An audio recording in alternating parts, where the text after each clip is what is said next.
Comme dirait Gérald Lenormand, ça peut monter, mais ça peut aussi baisser. Bonjour, dans cette vidéo, nous allons voir si le Bitcoin est out. Est-ce qu'il y a un nouveau bear market qui se développe sur le Bitcoin? Est-ce que la fête est finie sur le BTC? Pas de panique, nous allons analyser la situation calmement. Vous êtes sur la chaîne Trading Attitude, la seule chaîne bourse et crypto sans blabla qui vous aide à devenir indépendant en trading en maîtrisant l'analyse technique. Si vous êtes nouveau ici, abonnez-vous pour ne rien rater. Alors le Bitcoin a fait moins 6% hier, mardi 2 avril. Est-ce qu'il faut paniquer? Est-ce que c'est le début de la fin? En daily, on constate qu'il a fait un plus haut, même deux plus hauts, plus bas que le précédent. Celui-ci est plus bas que celui-ci et celui-ci est plus bas que celui-ci. Donc au niveau des vagues de dos, ça s'entame pas très bien. Pour l'instant, ce plus bas est plus bas que éventuellement celui-ci, si jamais on remonte. Au niveau des indicateurs, l'asset 3 s'est décollé de son enveloppe supérieure. Là, il vient d'entrer en petite sell zone. Le 5 se décolle de son enveloppe supérieure. Le 3 est en sell zone. Et le 1 fait beaucoup de bruit, il oscille beaucoup. Les cours viennent taquiner le bas de l'asset bleu et sont sous l'asset rouge. Donc de toute façon, le retour à la hausse se fera par un retour au-dessus de l'asset rouge, comme ici.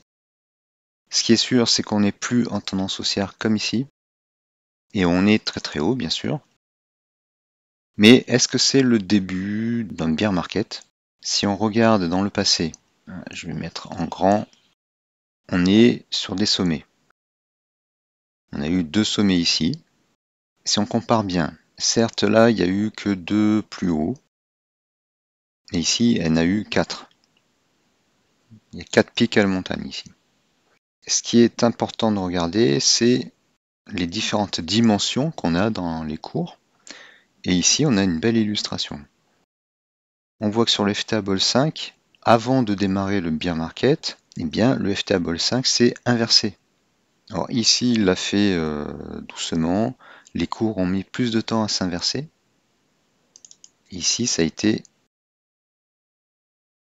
assez arrondi. Ici, il a été un peu plus en retard parce que bien l'inversion s'est faite rapidement, avec seulement 2 pics. Donc on pourrait baisser comme ici, donc faire un petit chemin baissier, et rebondir, puis rechuter encore plus. Bon, ici, ça s'est fait plus rapidement, il y a eu moins de pullback. Avant de revenir au temps présent, on voit que les FTable ont chuté rapidement, ont eu une pente baissière forte vers le zéro. Et celui-ci était plus proche du zéro. Si je viens sur les FTable 1 et 3, le 3, lui, a de plus en plus convergé vers le 0, et c'était quand il était proche du 0 que là, la grosse baisse a commencé. Là, on le voit aussi ici. Pour l'instant, il est encore assez haut.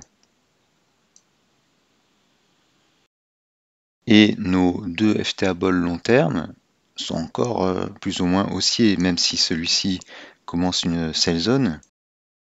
Il est haut et il n'est pas franchement baissier, même pas comme ici. Et celui-ci est encore en safe zone.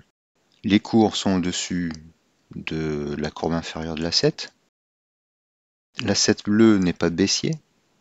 Et l'asset rouge ne surfe pas en dessous de l'asset, comme ici. Ou ici. De plus, on peut dire qu'on a une sorte de triangle pour l'instant, hein, ou un wedge, ou un fanion. On a la hampe ici, puis le fanion ici. C'est un gros fanion, hein. Mais on pourrait aussi dire qu'on a un wedge ici qui a été cassé par le bas. Bon, voilà.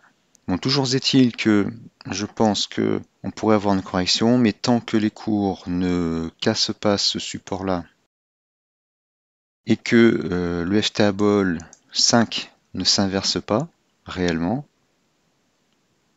précédé du FTable 4, pour l'instant, il n'y a pas encore danger. Je ne dis pas qu'il ne pourrait pas y avoir une chute plus longue ou plus forte, mais pour l'instant, il n'y a pas vraiment danger. Comme dirait Gérald Lenormand, ça peut monter, mais ça peut aussi baisser.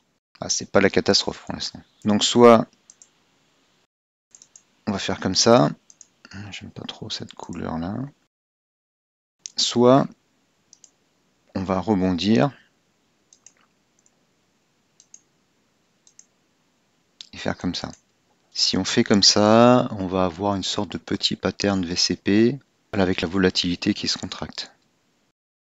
Et si on casse cette ligne support, eh bien on va avoir une inversion et un nouveau bear market, en tout cas une nouvelle correction. Pas forcément un bear market, mais une nouvelle correction. Si on regarde en weekly, on est toujours haussier, alors que sur les deux pics précédents, on était passé en sell zone, en tout cas sur le FTable 3. Et au niveau de l'asset, eh bien, on est encore très haut par rapport à l'asset rouge, donc on pourrait aisément et sans grande catastrophe descendre jusqu'ici. Ça serait une correction saine, voilà. À comparer avec ce qui s'est passé ici. Non seulement on avait cassé l'asset rouge weekly, on était passé en dessous, on avait surfé en dessous, et cet asset rouge surfait en dessous de l'asset bleu, enfin, en tout cas dans la partie inférieure de l'asset bleu. Pour l'instant, on n'est pas à ce niveau-là. Alors si vous êtes entré très haut, bah, là c'est un peu plus problématique. On va se mettre en 1 heure. En 1 heure, on a bien eu cette inversion, avec le FTable 4 qui est passé sous le 0, et même le FTable 5. Le FTable 3 était passé sous le 0 bien avant. Voilà, donc il passe sous le 0 plus souvent. Là où on a eu une correction, bah, il était passé sous le 0. Mais pour l'instant, bah, eh bien, en weekly, on est toujours sur la bonne pente. Et on pourrait redescendre à 59 000, voire 52 000, 53 000, avant une vraie inversion et un vrai bear market. Voilà, le sujet est quand même à suivre, puisque ça peut aller vite avec le Bitcoin. Et on va voir ce qui va se passer aujourd'hui. Si cette bougie verte perdure, et si la bougie suivante est aussi haussière, sinon bah, le scénario de la baisse plus durable pourrait se concrétiser. Si vous voulez avoir ces indicateurs et bien d'autres, plus des screeners pour trouver les actions qui montent le plus, eh bien rejoignez la formation Gabi. Il y a beaucoup de contenu et en plus j'offre mes autres formations, c'est-à-dire le pack complet de mes formations. En tout, ça fait à peu près 17 formations, de quoi vous donner beaucoup d'idées, beaucoup de méthodes et beaucoup d'indicateurs. Une gigantesque boîte à outils et avec Gabi et ses indicateurs de belles méthodes de trading. Donc profitez-en, vraiment, profitez-en, vous ne le regretterez pas. Merci d'avoir suivi cette vidéo. Enfoncez le pouce bleu, partagez la vidéo, laissez un commentaire même si c'est pour rien dire. Abonnez-vous. Merci et à bientôt.